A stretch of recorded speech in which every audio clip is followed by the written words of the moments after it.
नमस्कार, मैं हूं मुकेश कुमार और आप देख रहे हैं गोवा का फर्स्ट हिंदी न्यूज़ चैनल राष्ट्र टीवी। गोवा की राजनीति में आम आदमी पार्टी का सफ़र उम्मीदों, प्रयोगों और लगातार मिलती निराशाओं की कहानी बनता जा रहा है। और जिला पंचायत चुनावों में करारी हार के ठीक 2 दिन बाद पार्टी के गोवा प्रदेश अध्यक्ष अमित पालेकर को हटाया जाना इसी लंबी असफलता का ताज़ा और सबसे बड़ा संकेत है। 2022 के विधानसभा चुनावों से पहले अरविंद केजरीवाल ने गोवा को आम आदमी पार्टी का अगला बड़ा किला बनाने का ऐलान किया था। खुद कई दौरों में भी आए थे। दिल्ली मॉडल यानी कि मुफ्त बिजली, पानी, शिक्षा, स्वास्थ्य और गोवा के लिए उपयुक्त बताकर जोरदार प्रचार भी किया।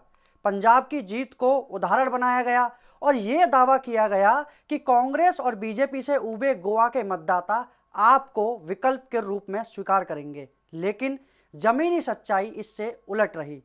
2022 विधानसभा चुनाव में आम आदमी पार्टी ने 39 सीटों पर उम्मीदवार उतारे।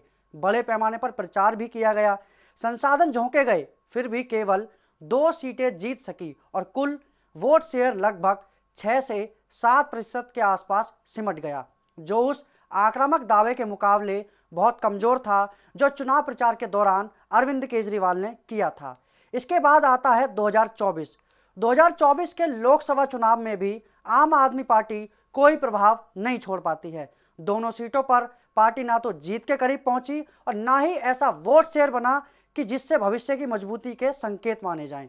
पार्टी नेतृत्व इसके बावजूद यह तर्क देता रहा कि संगठन निर्माण चल रहा है, पंचायत और जिला पंचायत स्तर पर पकड़ जरूर बनेगी। लेकिन हालिया जेडपी चुनावों में आम आदमी पार्टी का प्रदर्शन और भी निराशाजनक रहा।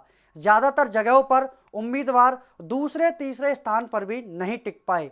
वोट प्रतिशत की बात करें तो वो बेहद कम रहा और पार्टी स्थानीय राजनीति में अप्रासंगिक सी दिखी। इसी पृष्ठभूमि में अमित पालेकर को हटाने का फैसला आया, जिसे पार्टी की राजनीतिक मामलों की समिति पीएसी ने संगठनात्मक पुनर्गठन बताया। लेकिन राजनीतिक विश्लेषण साफ इशारा करता है कि यह फैसला दरअसल लगातार मिल रही चुनावी नाकामियों की जिम्मेदारी तय करने और नेतृत्व में बदलाव का दबाव कम करने की कोशिश है। अमित पालेकर को गोवा में एक मुखर, आक्रामक और सोशल मीडिया फ्रेंडली नेता के तौर पर पेश किया गया था, लेकिन उनके कार्यकाल में ना तो बूथ स्तर का संगठन मजबूत हो पाया, ना ही पारंपरिक गोवा मतदाता। खास तौर पर बात करें तो ग्रामीण, कैथोलिक और स्थानीय मुद्दों पर भी केंद्रित वर्ग आम आदमी पार्टी के साथ नहीं जुड़ पाया। पार्टी पर दिल्ली केंद्रित होने का आरोप भी लगातार लगता रहा, जहां नीतियां और चेहरे बाहर से थोपे गए, जबकि गोवा की राजनीति स्थानीय पहचान, चर्च समुदाय संबंध, खनन, पर्यटन, भूमि और रोजगार जैसे विशिष्ट मुद्दों पर घूमती है। अरविंद केजरीवाल और आतिशी जैसे बड़े चेहरों का गोवा आकर प्रचार करना मीडिया कवरेज तो लाया, लेकिन ये स्थायी वोट में नहीं बदला। इसके उलट कई बार ये धारणा बनी कि आम आदमी पार्टी गोवा को प्रयोगशाला की तरह देख रही है, ना कि एक जटिल सामाजिक राजनीतिक राज्य के रूप में। जेडपी चुनावों की हार ने इस भ्रम को तोड़ दिया है कि आम आदमी पार्टी जमीनी स्तर पर धीरे धीरे पैर जमा रही है। हकीकत यह है कि पंचायत और जिला स्तर पर पार्टी के पास ना तो मजबूत कैडर है, ना प्रभावशाली स्थानीय नेता और ना ही ऐसा मुद्दा जो सीधे गोवा के रोजमर्रा के जीवन से जुड़कर वोट खींच सके। अमित पालेकर को हटाना इसलिए भी महत्वपूर्ण है क्योंकि इससे पार्टी ये संदेश देना चाहती है कि वह हार की जिम्मेदारी लेने से नहीं बच रही। लेकिन सवाल यही है कि क्या सिर्फ अध्यक्ष बदलने से आम आदमी पार्टी की गोवा में मूल समस्या हल हो जाएगी? अब तक के आंकड़ों की बात करें तो विधानसभा 2022, लोकसभा 2024 और जिला पंचायत तीनों स्तरों पर आम आदमी पार्टी लगातार असफल रही है। यानी समस्या किसी एक चुनाव या एक नेता तक सीमित नहीं, बल्कि रणनीति, संगठन और समझ की है। गोवा में कांग्रेस की पारंपरिक मौजूदगी, बीजेपी की मजबूत मशीनरी और स्थानीय निर्दलीय क्षेत्रीय ताकतों के बीच आम आदमी पार्टी खुद को स्पष्ट रूप से परिभाषित नहीं कर पा रही है। नतीजा ये हुआ कि पार्टी का वोट शेयर बिखरा रहा, कार्यकर्ता हतोत्साहित हुए और नेतृत्व पर सवाल खड़े होते चले गए।